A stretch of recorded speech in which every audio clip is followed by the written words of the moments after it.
Welcome to Life Trader. Today, di-discuss ko yung previous trade ko which is MBT. Kung magkano nga ba ang kinita ko sa dividends at price appreciation. At sa video ito, i-share ko kung paano nakatulong ang trade ko na MBT sa pag-i-strategize. Tara!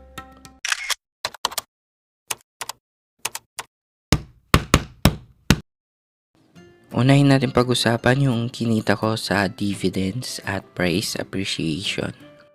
Nag-start ako na mag-tranche buying sa MBT noong January 28, 2022 at natapos naman yung tranche selling ko ng August 2, 2023. Ibig sabihin, umabot ang holding period ko ng 1 year and 6 months. And so far sa MBT yung pinakamantagal ko na na-hold. Ngayon naman i-breakdown natin yung mga naging transaction ko kay MBT. And tranche buying and tranche selling pala yung ginawa ko kay MBT. So isa-isayin natin. Okay, sa year 2022 muna tayo which is last year. Nag-start akong bumili ng MBT noong January 28, 2022 sa price na 58.22 pesos. At patuloy lang ako na nag-add ng shares hanggang sa bumaba ang average ko ng 55 pesos. Noong 2022, nagkaroon ako ng realized gain na 648 pesos. Pero kung mapapansin nyo, nagkaroon din ako ng realized loss na 1,380. Ang reason why nagkaroon ako ng loss ay pinull out ko yung small portion ng shares ko sa MBT para ilipat sa ANI. And so far, naging worth it naman yung pag-cut ko na yan.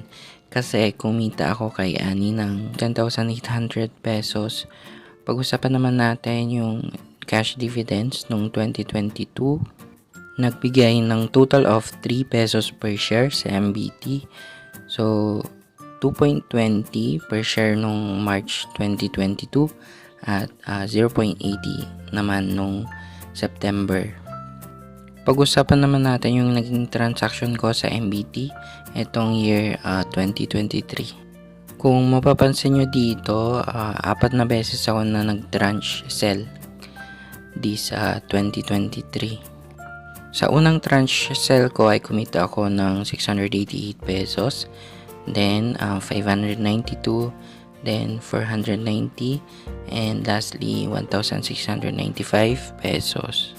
Meron din ako natanggap na cash dividends nitong March amounting to 2,316 pesos. So same lang yung binigay na cash dividends nung last year. Okay, i-sort lang muna natin para mas ma-visualize natin. Sa dividends muna tayo. Noong 2022, naka-receive ako ng dividends na 3,405 pesos at 1,094 pesos. At noong year 2023, naka-receive naman ako ng 2,316 pesos. Kaya ang total dividends na na-receive ko kay MBT ay 6,816 pesos. Okay, sa price appreciation naman tayo. Unang tranche sell ko kay MBT, nag-gain ako ng 648 pesos. Pero nagka-realize loss ako ng 1,380. Then, yung second na tranche sell ko, nag-gain ako ng 688 pesos. Next is 592 pesos. Then, 490 pesos. Then, last sell ko ay 1,695 pesos. Kaya ang total na kinita ko sa price appreciation ay 2,735 pesos. At kung pagsasamahin naman natin yung kinita ko sa cash dividends at price appreciation, lumalabas na ang kinita ko ay 9,551 pesos. So, hindi na rin siya masama guys, no? Kung mapapansin nyo pala, mas malaki yung cash dividends ko compare sa price appreciation. Kaya malaking tulong talaga pag yung stock mo ay nagbibigay ng cash dividend, especially kung uncertain yung market. Sunod natin na pag-usapan kung paano nakatulong ang trade ko na MBT sa pag-i-strategize. Ang MBT ay ginawa kong imbakan ng buying power ko So, instead na andito yung buying power ko, nilagay ko siya dito. Let's assume kunwari na itong MEG is MBT. So, yan yung ginawa kong strategy para hindi ako bili ng bili, no? Pag andito kasi yung buying power ko, nawawala yung focus ko at hindi ako nakakapag-decide ng tama. So, I decided na i-imbak na yung BP ko sa MBT. Sa pag-imbak ko ng buying power ko sa MBT, I was able to think wisely. Kaya I was able to time na bilhin si ANI, FGen at MRC at a good price.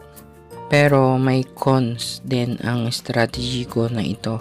Kung mapapansin nyo yung loss ko na 1,380 pesos. That time, negative 12% paper loss yung MBT ko. So, it's hard na mag-cut ng malaking portion dahil negative 12% ito. So, small portion lang yung kinat ko, which is nagkaroon ako ng loss na 1,380 para bumili ng ANI. And so far, naging ako kay ANI ng 53% or total of 10,800 pesos. So, sulit yung naging cut ko sa MBT. Itong strategy na ito, nung ina-analyze ko, no, mas mataas yung pros kaysa cons. Pero syempre, case to case basis pa rin yan. So, yun guys, yun yung naisip kong way. Yung wag ilagay yung buying power na nandyan lang. At syempre, para maiwasan na rin yung FOMO at para makafocus rin ako sa trade ko at mga watchlist. So, yun guys, sinashare ko lang din yung mga naging trades ko.